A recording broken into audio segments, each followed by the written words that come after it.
قل للذي يسعى لإرضاء الإله اسلك طريق المصطفى خير الدعاء يا أسوة الداعين يا خير الورى يا قدوة الهادين يا علم الهدى ما كنت فظا أو غليظا بينهم وبرحمة من ربنا أحمده سبحانه وتعالى على منه وكرمه وإحسانه وأصلي وأسلم على سيد الأولين والآخرين محمد الأمين وعلى آله وصحبه أجمعین. بینندگان ارجمند و گرامی، السلام علیکم و رحمت الله تعالی و برکاته. خوشحالم که با برنامه دیگری از سری برنامه‌های با دعوتگران در خدمت شما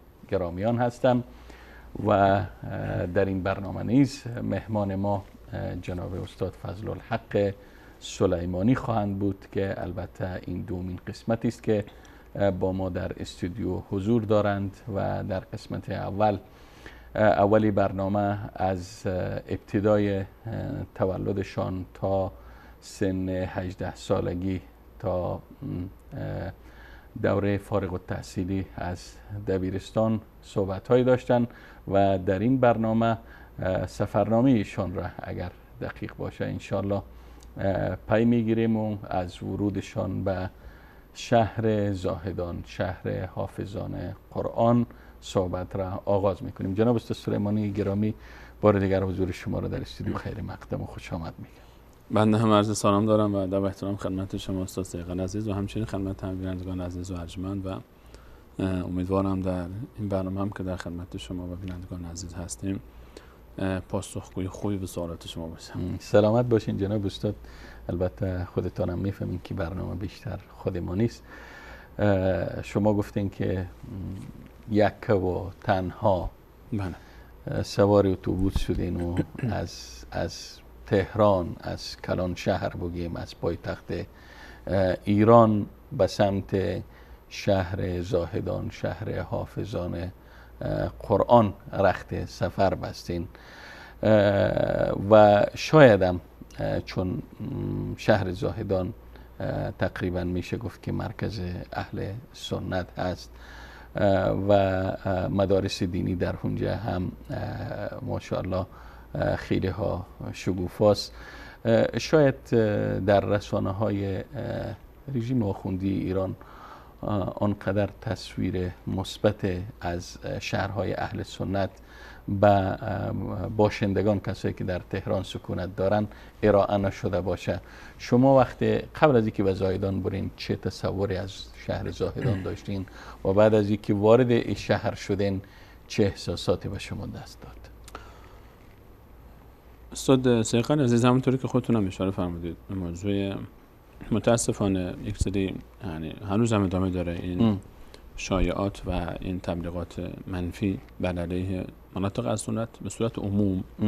ما حتی بر علیه حرمین هم میبینیم داره تبلیغات میشه، حالا چه برسه به جاهایی مثل زاهدان و مناطق حاشیه‌ای که از یعنی امکانات به دور رانده شدن. زاهدان هم به طبیعت حال از این تبلیغات مستثنا نبود. در تهران شاید هنوز همین تصور باقی باشه نزد خیلی ها که وقتی صحبتی از زاهدان میشنون یا بلوچستان میشنون، اولین چیزی که در ذهنشون بیاد شاید فکر بکنن اینجا قاچاق مواد مخدر و ترور و این چیزهایی که متاسفانه چیزهایی که تبلیغاتی که شایسته این مکان زیبا و حالا شاید از لحاظ آبادانی شهر زاهدان هرگز به تهران نرسه و طبیعت حال شهرهای خیلی دیگری از ایران هم به تهران نمیرسن و همه عزیزانی که در تهران رفتن زندگی کردن میبینن که خب تمام انرژی و تمرکز حکومت بر تهران هست و یا اصفهان یا مثلا مشهد، تبریز و شیراز هم از این قاعده مستثنا نباشن، در درجه‌های بعدی هستن. غیر از اینها حتی شهر مثل یزد رو شما برید نگاه بکنید، شهرهای دیگر هم نگاه بکنید، یعنی وضعیتشون اونقدر تعریفی نداره. درباره زاهدان من الحمدلله خب اونقدر تصور منفی نداشتم از زاهدان، چون پدر خداوند رحمتشون بکنه و کسانی که به هر حال دور بر بودن آشنایی دورادور داشتیم با زاهدان برای اینکه من نرفته بودم زاهدان و به هر حال یک ارتباط و تعلق دینی هم ما داشتیم با هم، به هر حال هم مذهب بودیم و به هر حال من اونجا داشتم میرفتم، با امید و آرزوها داشتم میرفتم. تصور من چیزی که متفاوت بود نسبت به شهر زاهدان، من متأثر، گرچه دور بری ها خیلی از همکلاسی‌های من مثلا خبر شده بودن که من میخوام برم زاهدان، شوخی میکردن که وقتی رفتی اونجا مواظب جون خودت باش و وقتی رفتی عجیب. با خودت از اون کشیدنی ها بیار و شوخی های آنچنانی که خب متأثر از تبلیغات بودن. بله. چیزی که برای من به هر حال شناخته شده نبود، یکی خود مردم، فرهنگ مردم، چون فرهنگ مردم تهران با فرهنگ مردم بلوچستان تفاوت‌هایی داره طبیعتاً، در پوشش، در رفتارها، در برخوردها، در تعاملاتشون، در فرهنگ دینی حتی خیلی تفاوت دارن. زبان بلوچی برای من جدید بود، بلد نبودم خب این زبان رو، مقداری این موضوع برام یعنی اوایل سخت بود، چون غالبا تو جمع که می نشستیم همه بلوچی صحبت میکردن، من خیلی از کلمات رو نمیفهمیدم. کلمات فارسی توش زیاد، در حالی که فارسی زیاد است، کلمات فارسی داره، اما خب باز هم کلماتی هست که انسان متوجه نمیشه. چیزی که برای من خود شهر، خب طبیعتاً برای من وقتی داخل شهر تهران زاهدان شدم، یعنی که خب تهران زندگی کرده بودم سالها، برام کمی طبیعتاً سخت بود. یعنی زندگی در شهری که لحاظ امکانات حتی هنوز هم آب شیرین لوله کشی نداره شهر زاهدان، و حالا شاید جدیداً اگر تو این چند سال آوردن من خبر ندارم، تا جایی که ما بودیم یعنی تا سال 86 87 88 نبود آب شیرین، و شهری که گاز، اکثر شهرهای ایران گاز کشی شده، گاز لوله کشی دارن، زاهدان تا اون موقع نداشت اصلا. و به هر حال ولی چیزی که برای من جالب بود که این مردم برخلاف آنچه که دیگران تصور میکردن و تبلیغات میشد، مردم بسیار خونگرم، مردم بلوچ با وجود محرومیت، با وجود نداری، با وجود اینکه یعنی واقعا منطقه الان نگاه بکنیم در بلوچستان، مسئله فقر و مسئله بیکاری و مسئله اینکه کشور حکومت اصلا توجهی نداره به این حکومت، ولی مردم، برخورد مردم، تعامل مردم، رفتار مردم، اون مهمان نوازی مردم، شجاعت مردم، غیرت مردم، اینها صفاتی است که در این قوم ماشاءالله به وضوح مشخصه. یعنی آدم هر کسی که با اینها تعامل داشته باشه، در رفاقت، در صداقت، وقتی که با کسی رفیق میشن، دوست میشن، و این شاخصه ها مرگ نیستن. این شاخصه هایی است که واقعا این قوم رو متمایز کرده و یکی از رمزهای موفقیت من دارالعلوم زاهدان وجود همچین افرادی پشت دارالعلوم میبینم، چون به هر حال کسانی که حمایت میکنن از این مجموعه عظیم و از این مدرسه، خب همین مردم بلوچستان هستن. مدرسه دارالعلوم زاهدان مدرسه‌ای است که با کمک‌های مردمی میچرخه و زیر بار هیچ حکومت و دولتی نرفته و نمیره، و حکومت کلا مستقل هست و در رأسشون شخصیتی بسیار حکیم حضرت شیخ الاسلام بانو عبدالحمید که واقعا امامی است. من ایشون رو با این تعبیر، حالا شاید احساس میکنم کلمه امام هم نتونه حق مطلب در حقشون ادا بکنه، واقعا متاثر بودم و متاثر هستم از شخصیتشون و افتخار شاگردیشون رو داشتم و اینکه چند سالی ما در محضرشون بودیم و هر روز چندین بار میدیدیمشون در نمازها حداقل بعد پوزش. و این من اولین برخوردی که جالب بود حالا من داشتم، یک نامه ای رو پدر نوشته بودن خطاب به خود حضرت شیخ الاسلام مولانا عبدالحمید که فرزند من میخواد بیاد اینجا حفظ قرآن بخونه، و چون کلاس‌ها شروع شده بود، من 2 هفته بعد از شروع کلاس آمدم و اگر امکانش هست ایشون رو بپذیرید. من داخل شدم به دفتر ایشون. شروع میکنیم بعد. حالا من از اینا چون در حرف پاسخ شما که فرمودید چطور بود فضا، من اولین باری که وارد شدم خب فضای مقداری علاوه ساخت و ساز شهری برام شهر جدیدی بود کنم، اولین بار بود میدیدم، ولی برخورد مردم روزهای اول برام فقط سکوت بود، میدیدم فقط توجه میکردم، میدیدم چقدر هر کسی که میومد با من میگفت یه تیپ جدید و قیافه جدید، برای اونها هم تجربه، برای اونها جدید بود. میپرسیدن که تهران چطوره، وضعیت چطوره، هر کی میومد از تهران میپرسید، وضعیت اهل سنت میپرسید و نشان از این بود که مردم براشون مهمه که در اون شهر اهل سنت چه برخوردی باشون میشه. خیلی خوب امکاناتشو نداشتن، شاید برن تهران فرصتشو نداشتن. و تا اینکه روز دوم سوم من فکر کنم رفتم دفتر شیخ الاسلام با همراهی که داشتیم یکی از اساتید دارالعلوم زاهدان و نامه رو دادم، ایشون خوندن من یه کلاهی هم گذاشته بودم سرم اون موقع روی موها و اون تیپ شهری بودم، شلوار و پیراهن و سویشرتی که داشتم و نشستیم و دفترشون هم ایشون آخر مجلس روی زمین می نشستن و چند نفرم پتوهایی دور و بر پهن کرده بودن، هر کی کار داشت اونجا می نشست. جالب بود که همزمان با من یک پیرمردی از ترکیه اومده بود دارالعلوم زاهدان، پیرمردی حدوداً 70 و چند سال سنش بود، اسمش فرمان بود، بابا فرمان بهش میگفتن. ایشون هم قرآن خوندن بلد نبود، بعداً با آشنا شدیم، قبلا راننده لودر بوده توی ترکیه و اومده بود که قرآن خوندن یاد بگیره، یعنی از ترکیه بلند شده بود، نمیدونم چی شده بود که حکایت این گذرش به زاهدان افتاده بود. حتما از ویژگی ها و از خصوصیت های شهر زاهدان چیزی براش رسیده بود. حتما جالب بود که ما با هم داخل شدیم به دفتر ایشون، یعنی وقتی که نشستیم من ایشون رو هم دیدم و یک همراهی هم ایشون داشت و اول ایشون رو شروع کردم به صحبت کردن و که ایشون شیخ بابا فرمان هست نامش رو و جناب شیخ الاسلام حضرت شیخ الاسلام فرمودن که ما شما رو از این بعد سلمان صدا میکنیم. حضرت سلمان هم هجرت کرد و به خاطر پیدا کردن حقیقت از این ور به اون ور رفت و سلمان فارسی رضی الله عنه و ما تو رو سلمان مینامیم، چون حضرت سلمان هم عمری ازش هم به وزن فرمان بود، هم هجرت کرده بود، هم عمری گذشته بود. حضرت سلمان فارسی در مدینه هم عمرش خیلی بالا بود وقتی ایمان آورد به رسول صلی الله علیه و سلم. ایشون رو در کلاس حفظ ثبت نام کردن. البته ایشون روحانی رو تازه یاد گرفته بود اما در کنار بچهای حفظ می‌نشست به خاطر اینکه سن و سالشون به هر حال بالا بود و من هم نامه رو دادم و ایشون خوندن و امضا کردن، منو فرستادن پیش مولانا عبدالغنی بدری که الان بینندگان ما همه ایشون رو می‌شناسن، درس تفسیرشون رو گوش کردن. ایشون معاونت آموزشی دارالعلوم زاهدان بودن، هنوزم هستن و من رو باز فرستادن پیش یکی از اساتید برای اینکه بپرسن ببینن چقدر حفظ بلد هستم. من همون 3 جزء حفظم رو داشتم، از من پرسیدن و با شماره آیات و صفحات گفتم و گفتن حفظشون خیلی عالی است و خلاصه من به کلاس حفظ اضافه شدم.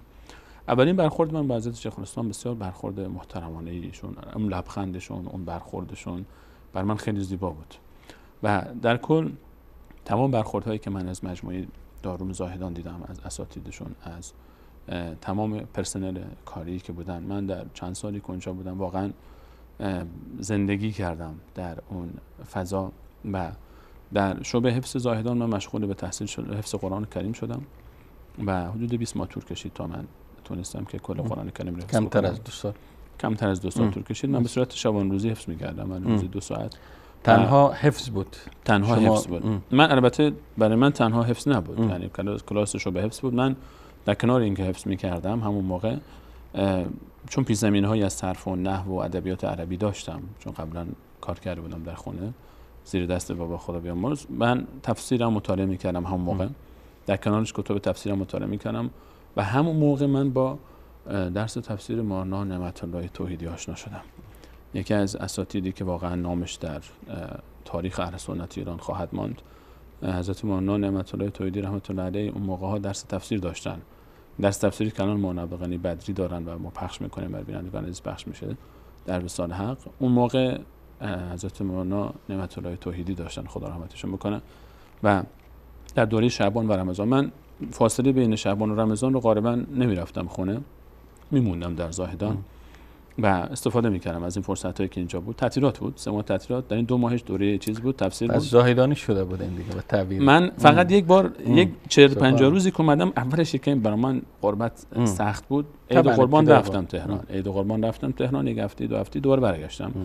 بعد دیگه موندم. بعدش با اون فضا خوب گرفته بود. دیگه دوستانی پیدا کرده بودم در زاهدان، دوستانی پیدا کرده بودم که برام خیلی عزیز بودن. دوستان غربت رو از همیشه از قدیم میگن که دوستان غربت رو انسان به راحتی فراموش نمیکنه، چون همدردن، چون در یک فضا زندگی میکنن. خب ما اونجا واقعا زندگی میکردیم، یک خانواده بودیم، در تمام سختی ها و خوشی ها با هم بودیم و من فرصت خیلی خوبی بود برام که استفاده بکنم از درس تفسیر حضرت مولانا نعمت الله توحیدی و خیلی لذت بخش بود برام سبک درسشون و تو تفسیرشون.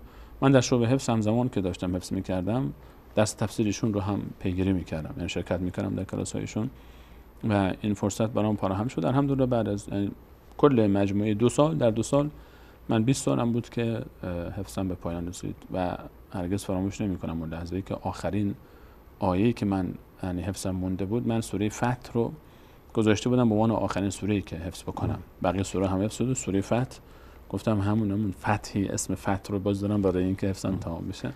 و آخرین آیه هم که خوندم پیش استادم، گرچه این آیه رو قبلا هم حفظ بودم، همین آیه محمد رسول الله والذین معه اشداء علی الکفار رحماء بینهم بود، احساس خیلی زیبایی بود برام وقتی که آخرین آیه که حفظ کردم و یعنی کلام الله مجید تمام شد و اولین کاری که کردم بعدش بشارت دادم به پدر بزرگوارم عزیزم. خیلی مشتاق بود که من کی حفظم تمام میشه و همون سال آمد زاهدان و در مراسم زاهدان شرکت کرد. چون زاهدان کسانی هم که حفظشون تمام میشه در مراسم فارغ التحصیلی طلاب حوزه هم اونها رو شرکت میدن.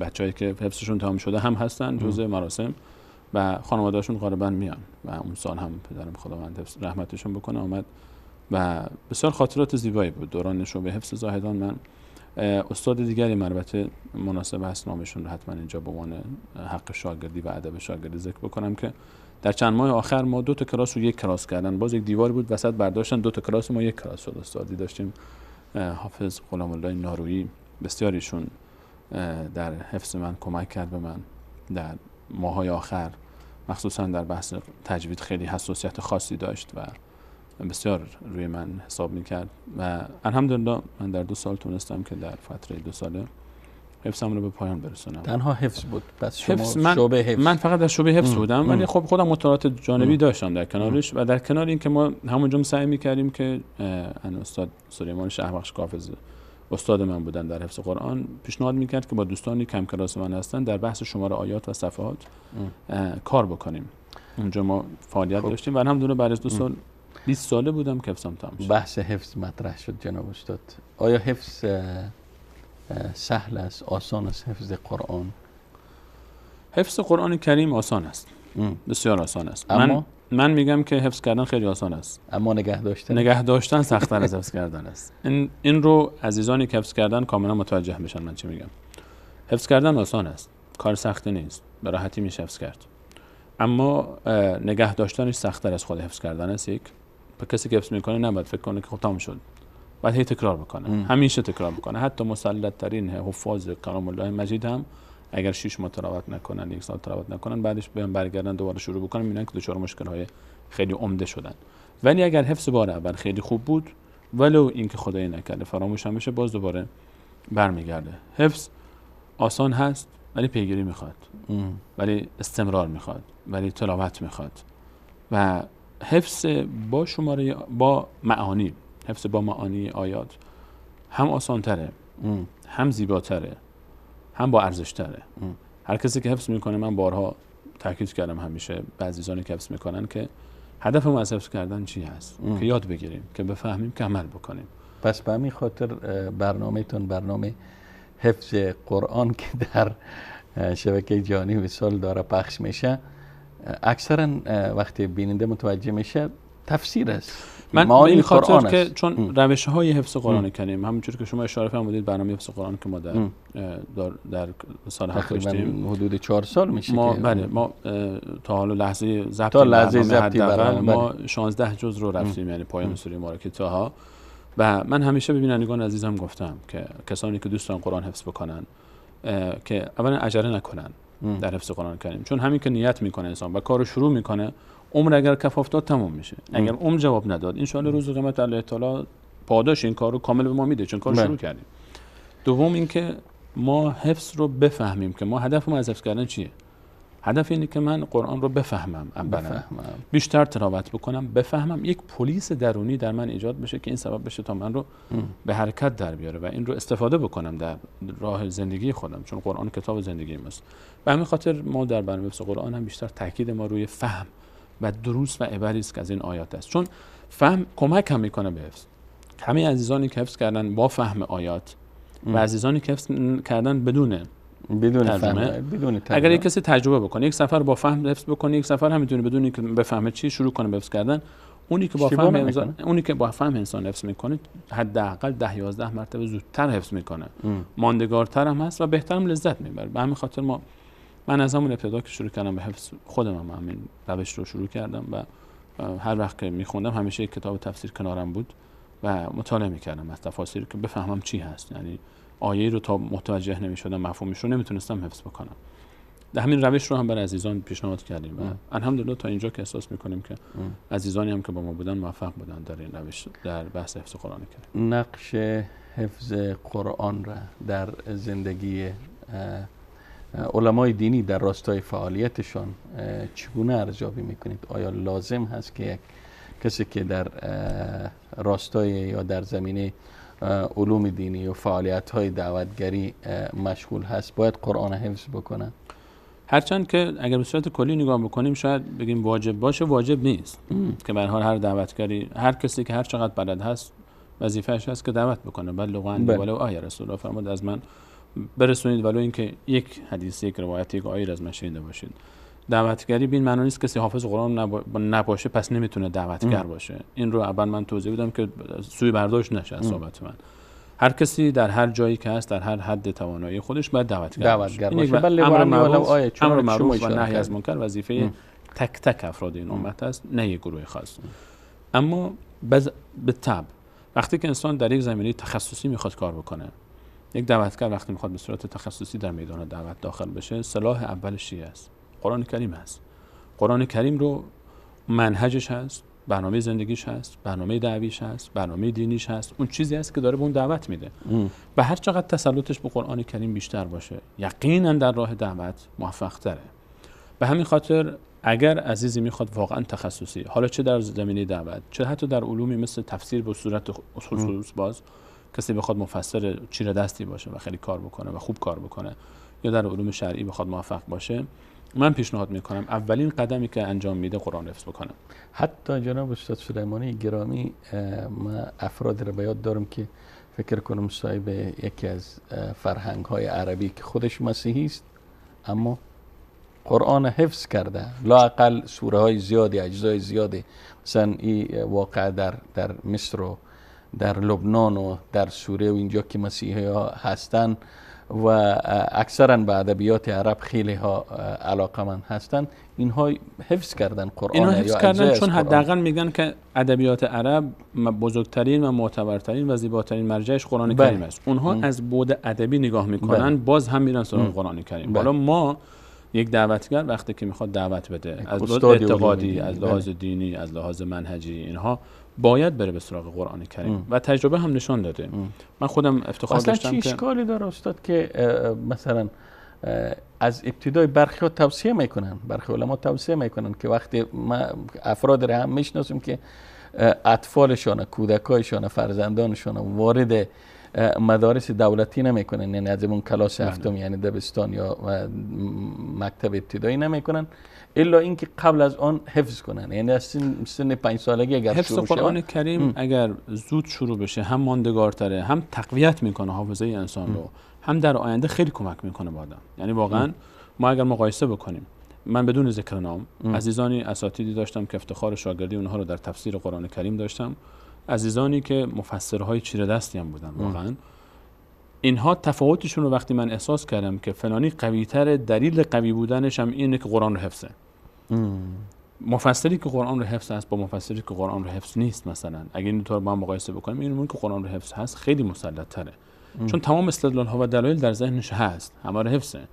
به همین خاطر عزیزانی که میخوان در زمینه‌های تخصصی علوم شرعی وارد بشن یا یک دعوتگر رو شغل دعوت رو به صورت تخصصی انجام بدن، این وظیفه رو بهتر بتونن انجام بدن، من توصیه میکنم حتما، ولو اینکه اگر قبلا حفظ نکردند الان هم فرصت است. برای حفظ قرآن هیچ وقت دیر نیست، ثمراتش مشاهده میشه. حفظ با فهم، نه حفظ مجرد. خیلی وقتها حفظ میشه، حفظ هست طرف ولی نمیفهمه که چی میخونه، نمیدونه که چی میخونه، نمیتونه که استدلال بیاره. این حفظ بله ارزش خودش رو داره، تلاوتش ارزش داره، همین خوندن هر حرفش ارزش داره، اینکه انسان در قلب خودش داره ارزش داره. اما آنچه که ما میخوایم این نیست. آنچه که ما میخوایم چی هست؟ آنچه که ما میخوایم حفظ با فهمه، حفظ با درک آیات هست. آن اینکه شما آیه رو که حفظ کردی نکرد مهم نیست. گرچه من میگم حتی اگر شما رو حفظ بکنه هم حفظ سریع‌تره، هم آسان‌تره، هم مسلط‌تره به حفظ شما رو. اینو بر اساس تجربه شخص خودم و دوستانی که با من بودن میگم. ولی حداقلش اینه که حفظ رو انسان میتونه دلایل بیاره، میتونه استدلال بیاره، در ذهنش هست. قبل از اینکه دیگران استفاده بکنن انسان خودش استفاده میکنه. یک پلیس درونی داخل دل انسان هست، همیشه انسان رو تذکر میده. تا یک اتفاق میفته خود به خود اون آیه در ذهن انسان تکرار میشه.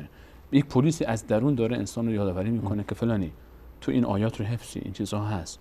خیلی کمک میکنه. من توصیه من به همه عزیزانی که میخوان حفظ بکنن، مخصوصا به والدین گرامی که اطفالشان مثلا دارن یک 4 ساله 5 ساله یا کوچکتر، اینا اگر شروع بکنن خیلی مهم، امر عجیبی نیست. اصلا عجیب نیست که ما داریم نمونه هایی که بچه شروع کرده به حفظ قرآن کریم، قرآن رو حفظ کرده، بعد اومده کل 5 سال مثلا دوره دبستان و ابتدایی رو آورده در 2 سال خوانده. بله، یعنی کلا همه آنچه که اینجا بوده در 2 سال خوانده و پیشرفتش هم بیشتر بوده، چون حافظه قوی‌تر میشه. میشه. فکر میکنن که یعنی کودک 5 ساله خیلی کوچک است که بستگی درسته که سن رو باید در نظر گرفت. یعنی بچه 5 ساله با کسی که من 18 سالم شروع کردم، خب آنچه که من کتاب تفسیر جورم بوده، صرف و نحو رو میتونستم بفهمم، معانی رو میتونستم بخونم، خب اینو نمیشه برای بچه 5 ساله تطبیق داد. العلم فی الصغر کالنقش، ولی شکل حفظ فرق میکنه. ما بچه 5 ساله رو نمیام بهش تفسیر یاد بدیم، نمیخوایم صرف و نحو بهش یاد بدیم، اصلا نیازی نیست روخانی هم بلد نباشه، نیازی نیست که ما از روی مصحف براش بخونیم، اما میتونه حفظ بکنه. میتونه حفظ بکنه. اونجا حفظ میکنه، بچه در کوچکی حفظ میکنه، بالاتر کمت خودش میره سراغ ترجمه، خودش میره سراغ فهم، خودش میره سراغ تفسیر. اما کار بزرگ رو که سخت‌تر بود حفظ رو انجام داده. فقط حفظ مهمه، خیلی مهمه در تمامی مراحل برای هر کسی که میخواد موفق بشه در این زمین ها، ولی خب به نسبت سن باز شکل حفظ فرق میکنه. اما این چون بالاخره هر طبیعتی چون که با کودکان سر و کارت فتاد، هم زبان کودکی باید گشاد. نمیشه بچه 5 ساله من بیام درباره شأن و نزول باهاش صحبت بکنم، دروس بر صحبت بکنم، ربط آیه با آیه صحبت بکنم، ولی کسی که سنش بالاتر است این رو متوجه میشه. اندازه فهمش به میزان. اگر کسی در 20 سالگی شروع میکنه به حفظ و یک پیش زمینه‌ای داره مثلا درباره برخی از مسائل، چه اشکالی داره که همین الان با تخصصی تر شروع بکنه حفظش را. حفظ قرآن کریم کار بسیار مهمی است، بسیار ارزشمنده و خودم در اون 2 سالی که من اونجا بودم واقعا لذت بردم. من یک مصحفی دارم که پدرم خدا رحمتش بکنه، ایشون رو اون وقتی می‌خواستم برم بر حفظ این رو من هدیه داد. من از روی اون مصحف حفظ کردم و هنوز هم یکی از یارانی که من همیشه در سفر با خودم دارم، هر جای دنیا برم باید این مصحف با من باشه. و اکثر قاری‌ها را میگن کسایی که مصحفی که حفظ کردن تا هنوز هم پیشان است. مثلا من خبر دارم که شیخ محمد ایوب رحمت الله علیه امام مسجد نبوی و همچنین شیخ حذیفی حفظ الله اینا مصحف عجیب است که استاد صیغر عزیز، من این مصحف رو وقتی که باز میکنم و میخونم، بعضی جاها استادمون عادت داشت جایی اگر مثلا فتح کسی اشتباه میشد یه علامت کوچکی اونجا میگذاشت روش به علامت قرمز که بعداً تکرار نشه این اشتباه. یا من حفظ رو که تمام میکردم و گوشی مینوشتم چه تاریخی این جزء تمام میشد. وقتی که میخونم حتی اون صفحات رو وقتی که نگاه میکنم اون خاطرات کلا یادآوری میشه برای من و خیلی زیباست که انسان وقتی حفظ میکنه یک مصحفش رو هم برای خودش نگه بداره.